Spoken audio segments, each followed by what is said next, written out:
কথা মোতাবেক। মুক্তির আগেই নকলের দুর্নাম কুড়ালো রায়হান রাফির সিনেমা তুফান। টিজার প্রকাশ্যে আসতে আরেক দফা হাসাহাসির রাফির নির্মাণ নিয়ে। অবশ্য এই পরিচালকের বিরুদ্ধে নকলের অভিযোগ নতুন কিছু নয়। তার ওপর আসা নকলের অভিযোগের ফর্দ বেশ লম্বা। কপিরাজ শব্দটি যেন রায়হান রাফির পদবি হয়ে উঠেছে।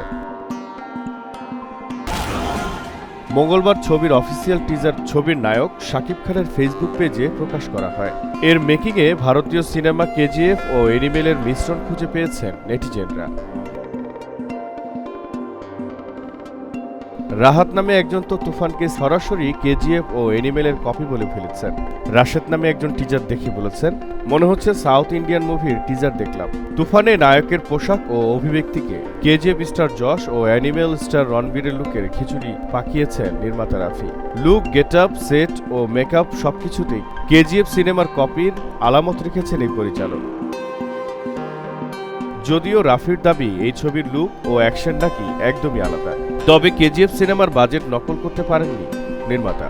বড় বাজেট না থাকায় ছোট ছোট অস্ত্র দিয়েই কেজিএফ এর স্বাদ তুফানে মেটাতে চেয়েছেন নির্মাতা। কপির অপবাদে অবশ্য নির্মাতা রাফির কিছু যায় আসে না। এর আগেও এসব অপবাদ টলাতে পারেনি এই কপিরাজ পরিচালককে। টিজার মুক্তির পর রাফি জানান, তুফান তার লাইফের একটি ড্রিম প্রজেক্ট। দেশের একজন নির্মাতার স্বপ্ন ভারতীয় ফিল্ম ইন্ডাস্ট্রি থেকে আমদানি হতে দেখে হেসেছেন নেটিজেনদের অনেকে। এর আগে ওয়েব ফিল্ম নিঃশ্বাসের টাইটেল ট্র্যাকের মিউজিক চুরির অভিযোগ উঠেছিল রাফির বিরুদ্ধে। অবশ্য তিনি সেটিকে নকল বলতে নারাজ। অভিযোগ সামাল দিতে অভিধান ঘেঁটে অনুপ্রাণিত শব্দটি এনে সে যাত্রায় পিঠ বাঁচিয়েছিলেন তিনি। এছাড়া আফরান নিশো অভিনীত প্রথম চলচ্চিত্র সুড়ঙ্গর বিরুদ্ধেও ব্যাকগ্রাউন্ড মিউজিক নকলের অভিযোগ উঠেছে।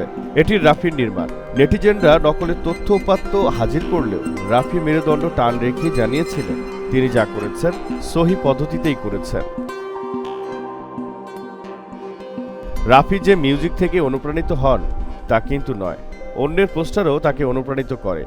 এর আগে তার নির্মিত ওয়েব ফিল্ম ফ্রাইডের পোস্টারটিও নকল বলে চিহ্নিত করেছিল নেট নাগরিকরা। সেটি নাকি ছিল সাউথ কোরিয়ান সিনেমা প্যারাসাইডের নকল। এবার তুফান সিনেমার টিজার বিরতি উঠল নকলের অভিযোগ। তবে সাকিবিয়ানরা তাদের পছন্দের নায়ককে এমন লুকে দেখে বেজায় আনন্দিত। ফলে সোশ্যাল মাধ্যমে দুর্নামের ঝড়টা বয়ে যাচ্ছে কেবল রাফির উপর দিয়েই। আসছে ঈদুল আজহায় মুক্তি পাবে তুফান। এই সিনেমায় আরও থাকবেন চঞ্চল চৌধুরী, মিমি চক্রবর্তী, নাবিলা সহ আরও অনেকে। জহির আহমেদ, সক্রিয় টিভি।